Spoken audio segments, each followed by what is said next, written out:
So hello everyone, welcome back to my channel and welcome to our new blog. তো আগের ব্লগে তোমরা দেখেছো আমরা গিয়েছিলাম বাজার করতে, আর এই ব্লগে তোমরা দেখবে আমরা যাচ্ছি জল আনতে। এবার জল আনতে কেন? কারণ আমাদের বাড়ির যে পুজো হয় সেই পুজোতে যে ঘটগুলো ব্যবহার করা হয় ঠাকুরের সামনে দেওয়া হয় যে ঘট দুটো, তাতে নদীর জল দেওয়া হয়। আর সেই নদীর জল আনতেই আমরা সবাই বেরিয়ে পড়েছি। এবার মানুষজন একটু বেশিই ছিল জল আনতে যাওয়ার জন্য, তাই একটা গাড়িতে সম্ভব ছিল না, তার জন্য দুটো টোটো ডাকা হয়েছিল। কিন্তু আমি গিয়েছিলাম বাইকে করে, মানে একটা ব্যাপার আছে না, বুঝতে হবে যাকে। তো আমরা চলে এসেছি জল আনতে। এবার জল আনতে ঠিক আমরা কোন জায়গাটায় গিয়েছিলাম, হ্যাঁ গিয়েছিলাম সেটা বলা যাবে না ফর সাম অবভিয়াস রিজন, কিন্তু জায়গাটা অসাধারণ ছিল। অসাধারণ মানে অমাইক লেভেলের পরিষ্কার জল ছিল, আর মানে প্রচণ্ড মাত্রায় ঠান্ডা জল। এখানটা একটুখানি ক্যাচ মারার চেষ্টা করছিলাম কিন্তু হচ্ছিল না, মানে হয় না আমার দ্বারা ওই জিনিসগুলো। তো এবার শুরু হয়ে গেছে এই নদীর পুজো।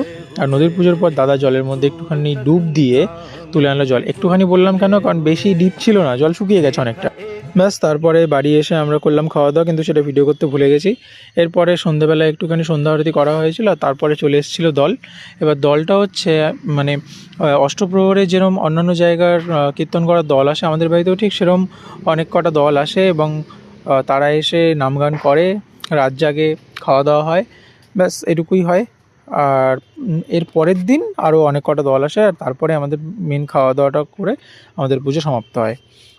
তো ভিডিওটা ভালো লাগে একটা লাইক করে দিও, আর পরবর্তী ভ্লগ দেখার জন্য চ্যানেলটাকে সাবস্ক্রাইব করে নিও। দেখা হবে অন্য একটি ভ্লগে, ততক্ষণের জন্য বাই বাই।